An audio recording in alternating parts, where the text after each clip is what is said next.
My name is Amanda Wilson, and I just turned 30. For weeks, my family kept whispering, just wait, something big is coming for your birthday.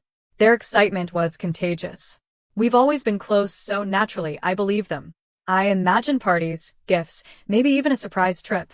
But when I came home on my birthday to an empty house and saw that photo on my dining table, everything changed. I never expected what happened next. Before I dive into my story, let me know where you're watching from in the comments.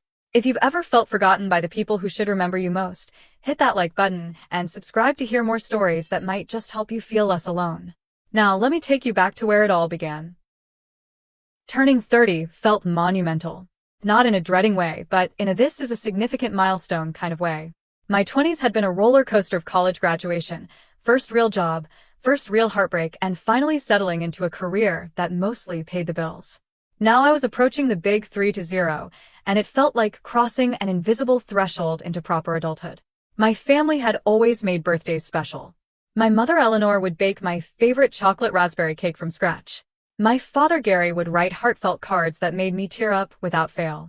My younger sister Natalie would organize games, and my older brother Michael would return from wherever his latest business trip had taken him. We were that family, the ones who celebrated properly. It started 3 weeks before my birthday. Mom called on a Sunday afternoon. "Amanda, sweetheart, we need to talk about your birthday," she said, her voice pitched higher than normal, the way it gets when she's excited about something.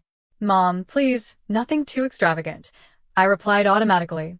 Last year, they'd surprised me with a weekend at a local winery. It was lovely, but I didn't want them spending that kind of money again. "Oh, don't you worry about anything. Just keep the whole weekend open.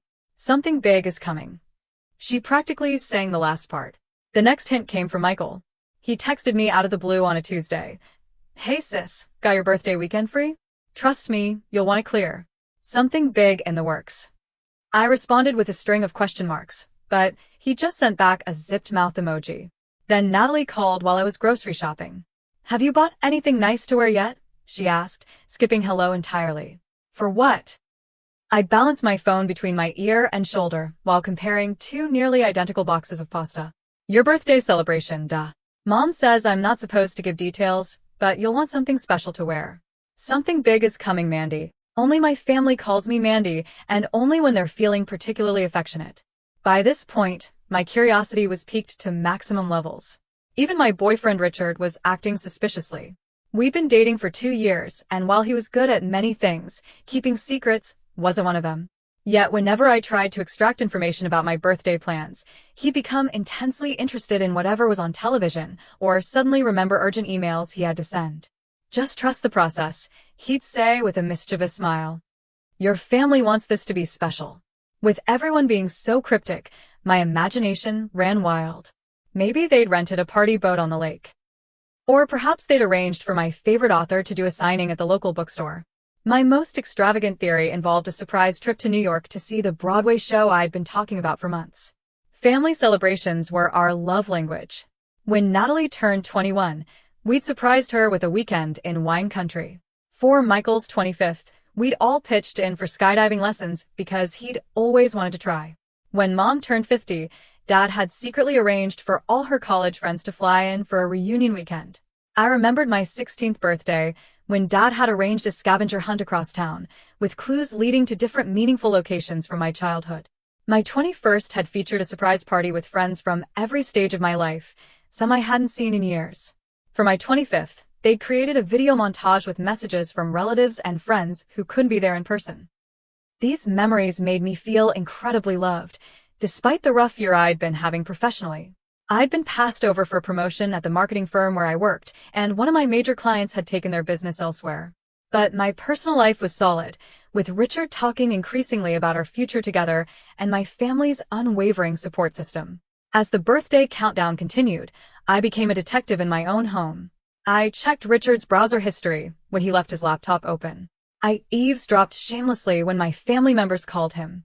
I even checked our shared calendar for mysterious blocks of time. Nothing concrete surfaced, but the whispered conversations and knowing looks continued. The night before my birthday, I could barely sleep. Richard had gone to bed early, claiming a headache, but I suspected he needed to finalize birthday preparations. I lay awake, feeling like a child on Christmas Eve, imagining all the wonderful possibilities tomorrow might bring. Whatever this something big was, I felt immensely grateful to have people in my life who would go to such lengths to make me feel special. Little did I know how drastically everything would change in less than 24 hours. I woke up on my birthday to unusual silence. Normally, my phone would be buzzing with birthday messages, starting with my mother who prided herself on being the first to call every year, exactly at 7:06 a.m., the time I was born. But when I checked my phone at 7:15, there was nothing. No missed calls. No text messages. Not even any social media notifications. That's weird, I murmured to myself. Richard had already left for work, which wasn't completely unusual for a Thursday, but I'd expected at least a birthday kiss or card before he departed. On his pillow lay a hastily scribbled note. Early meeting. See you tonight. Happy birthday. No hearts, no X's and O's, just his initials. I tried not to feel disappointed. Clearly, whatever they had planned was for later. I dressed with extra care, choosing a new blouse I'd been saving for a special occasion, applied makeup more meticulously than usual, and even curled my hair. Whatever the surprise was, I wanted to look good for the photos that would inevitably end up on Instagram. At work, my colleagues sang an off-key rendition of Happy Birthday and presented me with a grocery store cake. My boss Bradley gave me a generic gift card with a pre-printed message. It was nice, but nothing extraordinary. Throughout the morning, I kept checking my phone, expecting instructions or at least more birthday wishes from my family. The silence was becoming increasingly uncomfortable. By lunchtime, anxiety had replaced my earlier excitement. I called my mother, but it went straight to voicemail. I tried my dad with the same result. Michael's phone rang 4 times before going to voicemail, and Natalie's phone was apparently turned off completely. I sent a group text. So, is something happening for my birthday, or? 20 minutes later, my mom responded. Sorry, sweetie, busy day. Talk later. Dad added. Happy birthday, princess. See you soon. Michael sent a birthday cake emoji and Natalie wrote, Happy birthday, sis. Big surprise coming later. These vague responses only heightened my confusion. What did later mean? After work? This evening? I considered asking directly, but didn't want to seem ungrateful or impatient. By 3 o'clock, I couldn't focus on work anymore. I told my supervisor, Catherine, I wasn't feeling well and headed home early. Surely whatever they had planned was being set up at my house. A surprise party seemed increasingly likely, especially with everyone being so evasive. I pulled into my driveway with butterflies in my stomach. The house looked ordinary from outside, no extra cars parked on the street, no balloons tied to the mailbox. Still, they could all be hiding inside with the lights off, waiting to jump out and yell, surprise, when I opened the door. I took a deep breath, turned my key in the lock, and pushed the door open. Hello. I called into the darkness. No response. No sudden flood of lights. No chorus of voices yelling surprise. Just the familiar silence of an empty house. I flipped on the lights and stood in my entryway, completely confused. The house was exactly as I'd left it that morning, nothing special or different anywhere. No decorations. No presents. No people waiting to celebrate with me. Bewildered, I walked through each room, finding nothing out of the ordinary until I reached the dining room. There, in the center of the table, was a photograph I hadn't seen before. I picked it up with trembling hands. It was a selfie of my entire family at an airport. Mom, Dad, Michael, and Natalie, all wearing sunglasses and summer clothes, grinning widely with luggage visible behind them. Beside the photo lay a handwritten note in my mother's distinctive cursive. Amanda, surprise. We're off to Hawaii for Great Aunt Florence's emergency family reunion. She insisted on seeing everyone right away, and the only dates that worked were this week. We're so sorry to miss your birthday, sweetie. We'll celebrate properly when we get back in 2 weeks. There's a little something for you in the fridge. Love you lots. Mom, Dad, Mike and Nat. Hugs and kisses. I stood frozen, reading and rereading the note. Great Aunt Florence's emergency family reunion? In Hawaii? During my birthday week? And they all went without even telling me until I found this note? With shaking hands, I pulled out my phone and opened Instagram. The first post in my feed was from Natalie, posted 3 hours earlier. It showed my family on a beach, cocktails in hand, with the caption Aloha Hawaii. Family time is the best time. Blessed family vacation. Michael had posted too. Nothing better than surprising great Aunt Florence with a visit. Family reunion. Hawaii. I sank into a dining chair, my mind struggling to process what was happening. They hadn't just forgotten my birthday, they had actively chosen to be thousands of miles away for it. And from the photos, they were having a wonderful time without me. I opened the refrigerator, finding a small grocery store cake with "Happy Birthday Amanda" written in generic icing, and a gift bag containing a scented candle and a $50 gift card to a department store.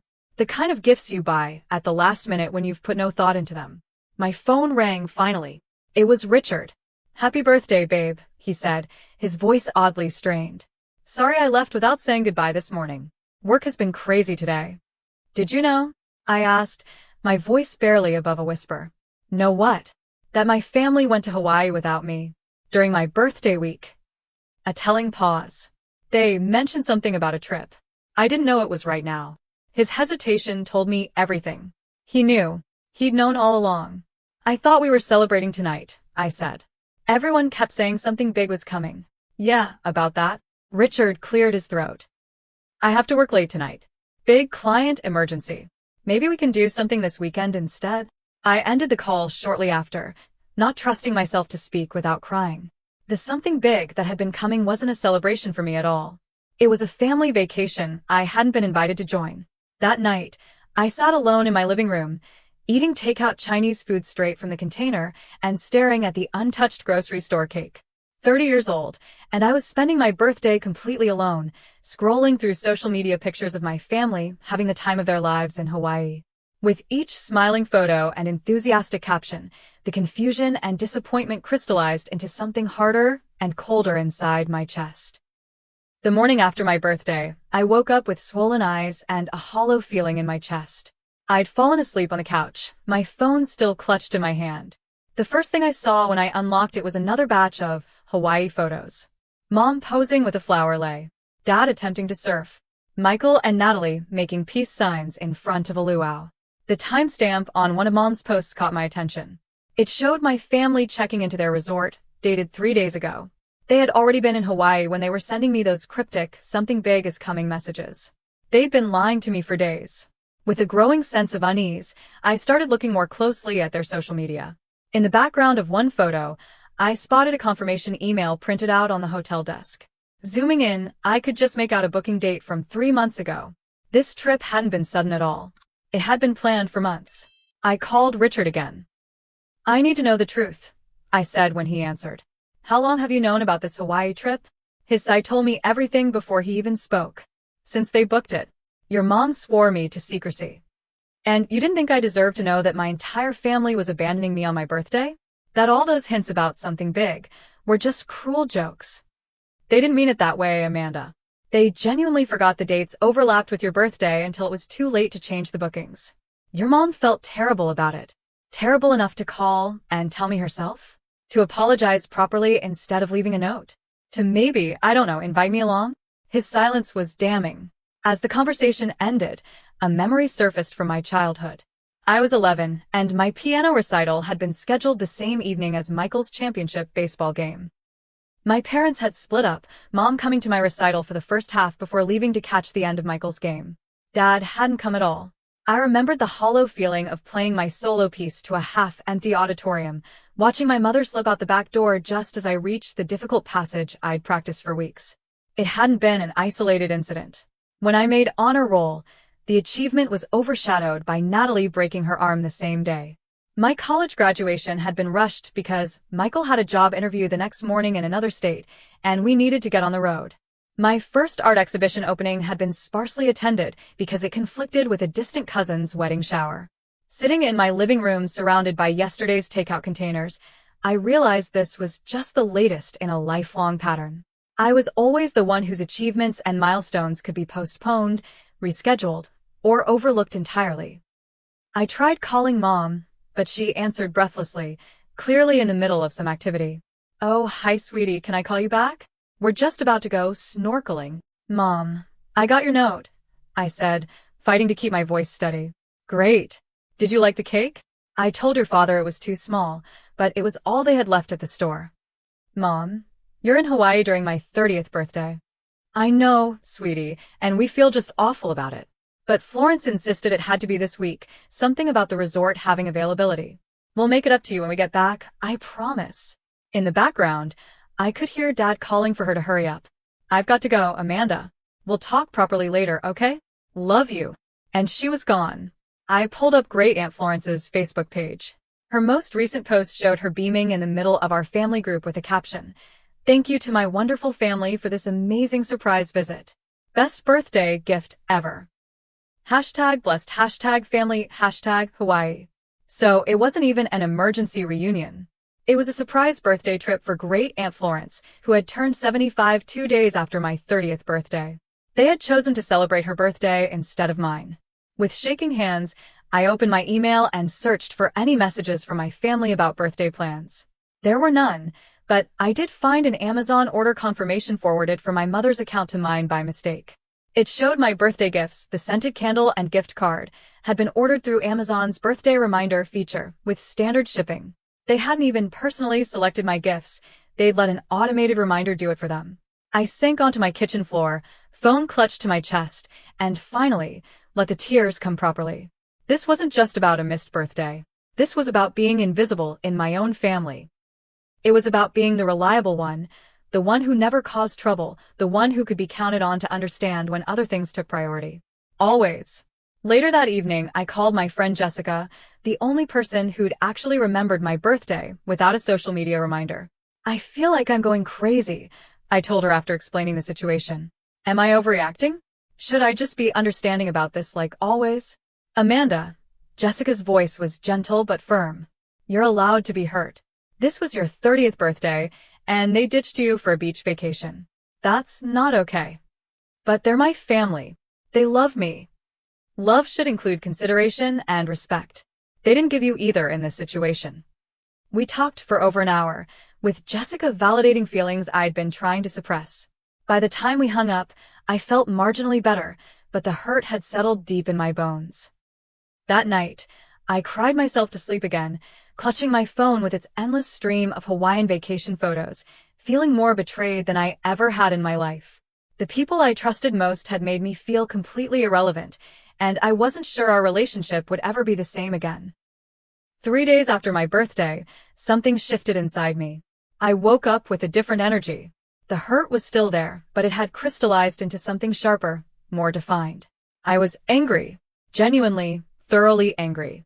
I sat at my kitchen table with a cup of coffee and began mentally cataloging all the times I'd been overlooked, all the sacrifices I'd made that had gone unappreciated.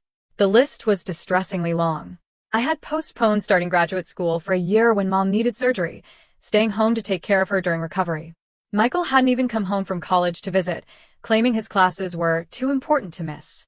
I'd loaned Michael $5,000 when he was between jobs 3 years ago, money he had yet to pay back in full. When I mentioned it once, he'd acted like I was being petty for bringing it up. I'd spent countless hours helping Natalie study for her nursing exams, putting my own work aside to make sure she passed. She'd never once offered to help me with anything requiring similar time commitment. I'd changed my vacation plans last Christmas to accommodate my parents' last-minute decision to cruise instead of hosting at home. No one had thanked me for the non-refundable deposits I'd lost. The more I remembered, the angrier I became. I had spent my entire life being the supportive daughter, the helpful sister, the understanding girlfriend. And what had it gotten me? An empty house on my 30th birthday, and a family who couldn't even be bothered to call. My phone rang. It was Richard. "Hey, I was thinking maybe I could come over tonight. Bring some dinner, celebrate your birthday properly." 3 days late, I said flatly. "Amanda, come on. I've apologized for working late on your actual birthday. What more do you want? I want you to acknowledge that you knew my family was planning to be away, and you said nothing. You let me get excited about something big that was never coming. Your mom asked me not to say anything. What was I supposed to do? Maybe consider my feelings for once? Maybe realize that letting me believe my family was planning something special when they were actually planning to abandon me was cruel? Abandon you? That's a bit dramatic, don't you think? They're on a family trip, not moving to Mars. A family trip without a family member. During that family member's milestone birthday. Look, I know you're upset, but they're your family. They love you. They just made a mistake with the timing. I felt my temper rising. A mistake? They booked tickets 3 months ago. They've been planning this for months, Richard. This wasn't a mistake, it was a choice. What exactly are you saying here, Amanda? I'm saying that I'm tired of being the only one who considers other people's feelings. I'm saying that if you can't understand why this hurts so much, then maybe you don't understand me at all. Are you giving me an ultimatum right now? Over a birthday? No. I'm asking you to see this situation clearly. My family chose to celebrate Great Aunt Florence's birthday instead of mine. They lied about it being an emergency reunion. They let me believe they were planning something special for me when they knew they wouldn't even be here. And you knew all along and said nothing. So, what do you want me to do? Tell your family they're terrible people? Stop talking to them. I want you to stop defending their behavior and start acknowledging my feelings. The argument escalated until Richard finally said he needed space to think and hung up. I stood in my kitchen, shaking with anger, and then did something completely out of character. I screamed. A loud, primal scream that probably alarmed my neighbors. It felt incredible. Fueled by rage and adrenaline, I tore through my apartment cleaning like a hurricane. I scrubbed floors, organized closets, and rearranged furniture, physical actions to match the emotional upheaval I was experiencing. By evening, my apartment was spotless, and I had worked through some of the initial fury. Sitting at my computer, I opened Facebook and systematically went through untagging myself from family vacation photos where I had been included in previous years. I temporarily muted my family members' accounts, unable to stomach more pictures of their Hawaiian paradise. The next day at work, I confided in my coworker Stephanie during lunch break. My sister did something similar, she told me. Scheduled her wedding the weekend of my college graduation, then acted like I was being selfish for being upset about it. What did you do? I asked. I stopped making myself available for every family emergency. Started saying no when I needed to. It was hard at first, but eventually they got the message that I wasn't the family doormat anymore. That afternoon, I drafted a scathing email to my family, detailing every overlooked birthday, every sacrificed opportunity, every thankless favor I'd performed over the years. I wrote about how it felt to realize I was the only one who ever considered other people's feelings. I described the humiliation of sitting alone in an empty house on my birthday, watching them celebrate without me on social media. I didn't send it. Not yet. But writing it was cathartic, bringing clarity to feelings I'd been suppressing for years. That evening, I realized something important. I had always been the responsible one, the family member who never caused trouble, who could always be counted on to understand when plans changed or promises were broken. I was predictable, reliable Amanda who would never make a scene or demand attention. And I was done with it. Completely done. I texted Jessica. I've made a decision. When they get back from Hawaii, things are going to change. I'm done being the family doormat. Her response was immediate. About time. Want me to help you practice setting boundaries? For the first time in days, I smiled. The anger was still there, but it had transformed into something productive. Determination. I was determined to make significant changes in how I allowed myself to be treated, not just by my family, but by everyone in my life. Starting now. After the initial wave of anger subsided, I found myself able to think more clearly. I needed to understand how we had gotten here. Not to excuse their behavior, but to get perspective on the family dynamics that had allowed this situation to develop. I began by reviewing past family interactions with new eyes. Patterns emerged that I had been blind to before. When there was tension, I was always the mediator. When plans fell through, I was the one who adjusted. When someone needed help, I was the first to offer it, often at my own expense. I remembered family therapy sessions after my parents briefly separated when I was 14. The therapist had noted that I was the emotional caretaker of the family, a role no child should have to play. At the time, I had taken it as a compliment. Now I recognized it as a warning. I decided to call my cousin Rachel, who hadn't gone to Hawaii. Rachel was my mother's sister's daughter, and we had always been close, though we didn't see each other often since she moved to Seattle. I was wondering why you weren't in any of the Hawaii photos, she said when I brought up the trip. Because I wasn't invited, I replied. They went during my birthday week and didn't tell me until I came home to an empty house on my actual birthday. There was a long pause. Wow. That's really messed up, Amanda. I know. I'm trying to understand how this happened. Has Aunt Judith said anything about why I wasn't included? Rachel hesitated. This is awkward, but from what Mom said, your parents didn't want to worry you because your mom has been having some health issues. Nothing life-threatening, she added quickly.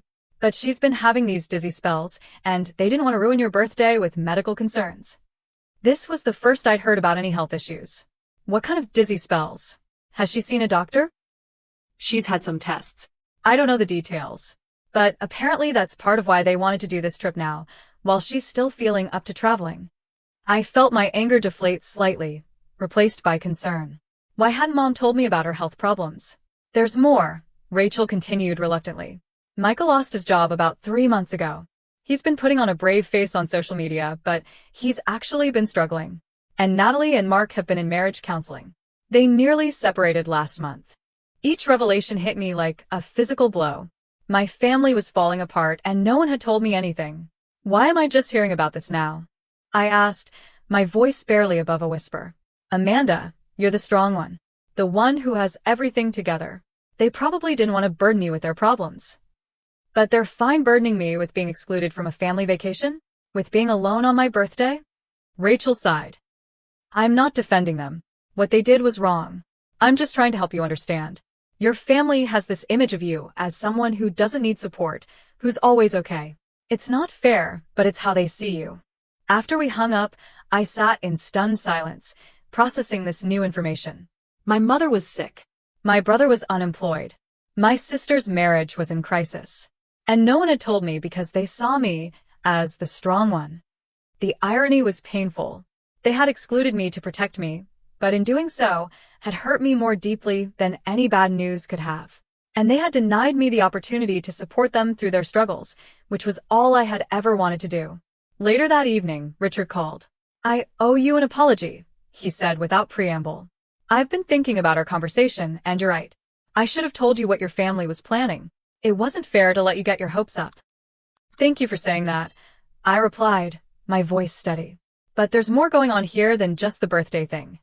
I told him what Rachel had shared about my family's various crises. Wow, he said when I finished. That explains some things. Your mom did mention being worried about some medical tests when she asked me not to tell you about the trip. I assumed it was minor. Why does everyone in my life think I'm too fragile to handle difficult information?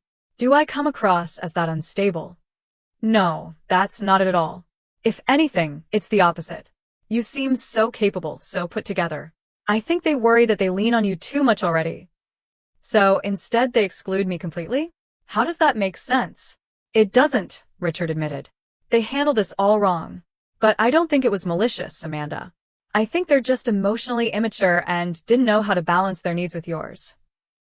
As much as I wanted to stay angry, I had to acknowledge he might be right. My family wasn't deliberately cruel, just emotionally stunted. They had never learned healthy ways to communicate difficult feelings or navigate competing needs.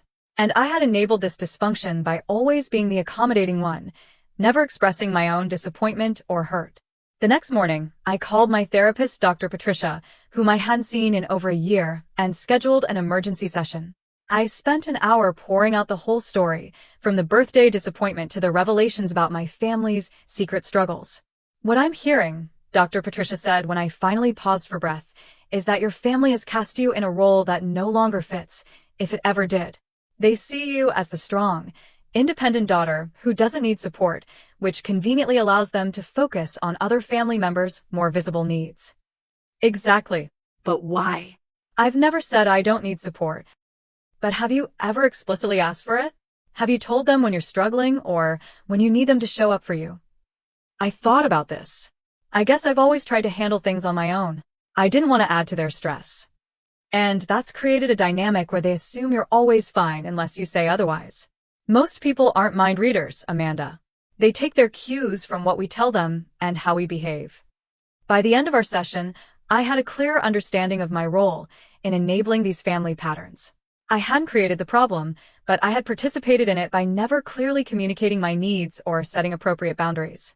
That night, Richard came over with takeout from my favorite restaurant. We talked for hours, really talked about communication and expectations. For the first time, I admitted how often I felt overlooked, not just by my family, but sometimes by him as well. I don't want to be the afterthought in my own life anymore, I told him. I need people who make me a priority, at least some of the time. I want to be that person, he said, taking my hand. I'm sorry I haven't been better at it so far. As I fell asleep that night, I felt a strange sense of calm. The hurt wasn't gone, but it had evolved into something more complex. I understood now that my family wasn't malicious, just emotionally immature. And while that didn't excuse their behavior, it gave me a framework for moving forward. Change would start with me setting clear boundaries and expressing my needs openly, something I had never really done before.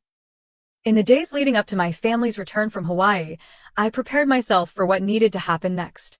With Dr. Patricia's guidance, I developed a strategy for expressing my feelings without attacking them, for setting boundaries without burning bridges. The key, Dr. Patricia advised, is to use I statements. I felt hurt when rather than you hurt me when. It keeps the focus on your experience rather than their actions, which reduces defensiveness. I practiced these conversations out loud, sometimes with Richard, sometimes alone in front of my bathroom mirror. I needed to be clear and firm without letting emotion derail the message. When my mother texted that they had landed and would be home by evening, I took a deep breath and replied, "We need to have a family meeting tomorrow. My place, 2 p.m. It's important." Her response was immediate. "Is everything okay, sweetie?" "No," I wrote back, "but it will be after we talk." The next day, my family arrived laden with Hawaiian souvenirs, colorful shopping bags bursting with last-minute gifts. I accepted them with polite thanks, but didn't open any, placing them on the coffee table instead. "Can I get anyone coffee or tea before we start?" I asked, my voice calmer than I felt. They exchanged nervous glances as they settled onto my couch. My mother looked tan but tired, the lines around her eyes more pronounced than I remembered. My father kept clearing his throat, a nervous habit from childhood. Michael and Natalie sat unnaturally close together, united in apparent apprehension. "What's this about, Mandy?" my father finally asked. "Your mother's been worried sick since your text." I sat in the armchair across from them, hands folded in my lap to stop them from shaking. "I want to talk about what happened with my birthday," I began. "And more importantly, about our family dynamics that made it possible." "Oh, sweetheart, we feel just terrible about missing your birthday," my mother interrupted. "We have another celebration planned for next weekend to make up for it." "Mom, please let me finish," I said firmly. "This isn't about the celebration itself. It's about the fact that my entire family chose to be in another state during my 30th birthday without telling me until the day of. It's about the weeks of hints about something big that was never coming. It's about finding out from a note and social media posts that you were all together celebrating without me." "It wasn't like that," Michael protested. "Great Aunt Florence specifically requested those dates. We didn't have a choice." "You had a choice to be honest with me," I replied evenly. "You chose to let me believe you were planning something special for my birthday when you knew you wouldn't even be here." "We were going to tell you," Natalie said weakly. "We just couldn't figure out how without ruining the surprise for Florence. So, you prioritized her surprise over my feelings." The room fell silent. My family looked uncomfortable, but I pressed on. "I've spent a lot of time thinking about why this hurts so much, and I realized it's because it's part of a pattern. A pattern where my needs and feelings consistently come last in this family." I outlined specific examples, keeping my voice steady and factual. No one interrupted me this time.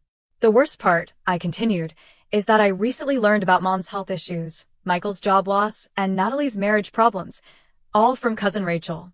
Not from any of you. You excluded me from your struggles just like you excluded me from your vacation."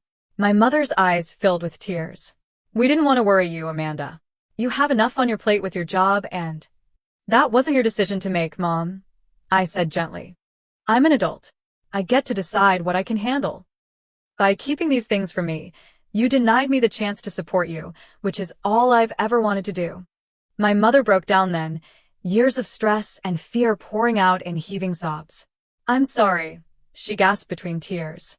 "I've been so scared about these tests, and I didn't know how to tell you. You've always been my rock, Amanda. I didn't want you to see me falling apart." I moved to sit beside her, taking her hand. "Mom, you're allowed to fall apart sometimes. We all are. But we need to fall apart together, not hide from each other when things get tough." This opened the floodgates. Michael admitted he'd been too ashamed to tell me about losing his job after I'd helped him financially in the past. Natalie confessed her marriage had been struggling for over a year, but she hadn't wanted to disappoint me by admitting she was failing at something. "I feel like I have to live up to your standards," she said. "You always seem to have everything figured out." "I don't," I assured her. Not even close. But I've gotten good at pretending because I thought that's what everyone needed from me. For the first time in perhaps our entire adult lives, we were having an honest conversation about our feelings and fears.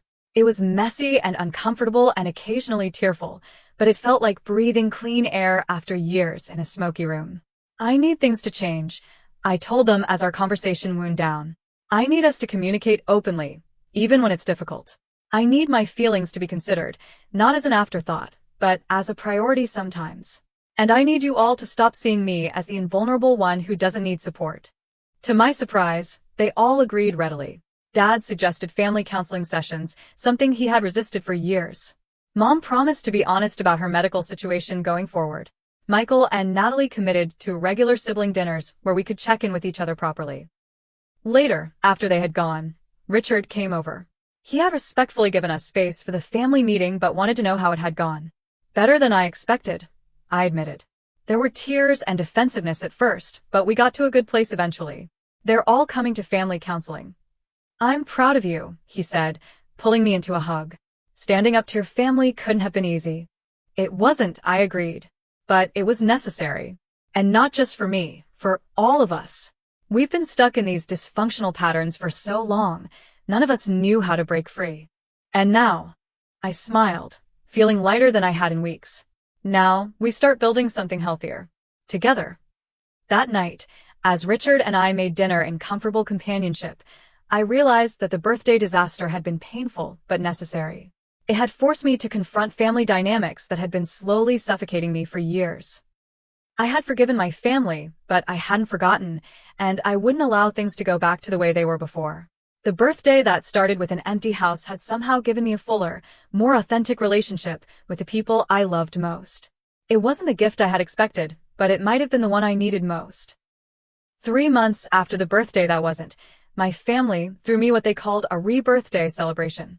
We gathered at my parents' house on a sunny Saturday afternoon, no secrets or surprises, just an honest acknowledgement of past mistakes and a commitment to doing better.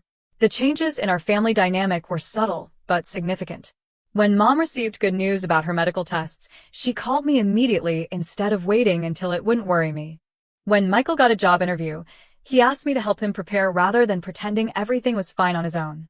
When Natalie and Mark decided to renew their vows after working through their issues, she asked for my input on the ceremony rather than presenting me with a fait accompli. These small actions demonstrated a shift in how they saw me, no longer as the family member who didn't need consideration, but as someone whose feelings and input mattered. The most profound change, however, was in me. I had found my voice and discovered that using it didn't destroy relationships, it strengthened them. I had learned to set boundaries without guilt and to express needs without apology. You seem different, my supervisor Catherine remarked after I successfully negotiated for the lead position on a major new account. More confident. She was right. The confidence that had begun with standing up to my family had spilled over into other areas of my life. I had stopped accepting less than I deserved, both personally and professionally, and people had responded by offering more. Richard and I were stronger than ever. After witnessing my confrontation with my family, he had been inspired to address some issues with his own parents. We had become partners in growth, supporting each other through difficult conversations and celebrating small victories. You know what Natalie told me yesterday? I asked Richard as we strolled through the park one evening. She said standing up to the family was the best thing I could have done for her marriage. How so? He asked. Apparently, seeing me set boundaries gave her permission to do the same with Mark. She said she'd been afraid of conflict for so long that she'd forgotten how to advocate for herself. Richard squeezed my hand. You've always been the strong one, Amanda. The difference is now you're using that strength for yourself, as well as for others. My sister's words had touched me deeply. What had begun as a personal stand for respect had rippled outward, affecting relationships I hadn't even considered. My parents were in counseling, working on communication issues that had plagued their marriage for decades. Michael had joined a support group for professionals in career transition, finally addressing the anxiety that had kept him isolated during his job search. As for me, I was learning to embrace the uncomfortable truth that love sometimes requires confrontation. That healthy relationships depend not just on what we give, but on what we're willing to demand. That setting boundaries isn't selfish, it's necessary. The birthday disappointment that had seemed so devastating had become, in retrospect, a catalyst for growth. Not just for me, but for my entire family system. We were all learning to be more honest, more direct, and ultimately, more genuinely supportive of each other. Of course, we still had challenges. Old patterns occasionally resurfaced, especially in moments of stress. Mom still sometimes tried to shield me from difficult information. Dad still occasionally expected me to mediate family conflicts. But now, I had the tools and confidence to redirect these interactions toward healthier patterns. On my rebirth day, as we gathered around a proper homemade cake, my family's expressions were different than they had been on birthdays past. There was a new awareness in their eyes, a conscious presence that hadn't been there before. When they sang Happy Birthday, it wasn't just a ritual but a genuine celebration of me and my place in their lives. As I blew out the candles, I didn't wish for anything material. I wished for the courage to continue this journey of authenticity, to keep writing my own story rather than accepting the role others had assigned me. Before we end this celebration, I said, raising my glass, I want to thank you all. Not just for this party, but for being willing to grow with me these past few months. It hasn't been easy, but it's been worth it. To growth, my father said, raising his own glass. And to you, Amanda, for having the courage to demand better from all of us. As we clinked glasses, I caught Richard's eye across the table. He winked, and I felt a surge of gratitude for this new chapter in my life. A chapter where I was no longer a supporting character, but the protagonist of my own story. So, what about you? Have you ever felt overlooked or taken for granted by the people who should value you most? Have you found the courage to speak up and set boundaries? Or are you still playing a role that doesn't fit anymore? Share your experiences in the comments below, and let's continue this conversation. If my story resonated with you, please like and subscribe for more content about navigating family dynamics and personal growth. And don't forget to hit that share button if you know someone who might need to hear this message today. Thank you for listening to my journey, and remember, it's never too late to rewrite your role in your own life story.